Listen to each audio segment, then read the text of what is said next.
Hai moms, kali ini Tenisa Piul mau bikin ceker mercon. Ya betul banget moms.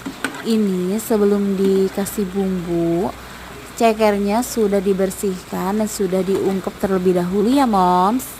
Lanjut, ini bumbu-bumbunya terdiri dari bawang merah, kemiri, cabai merah pedas, dan juga cengek gunung ya moms. Langsung kita ulek atau kita blender dan masak hingga harum.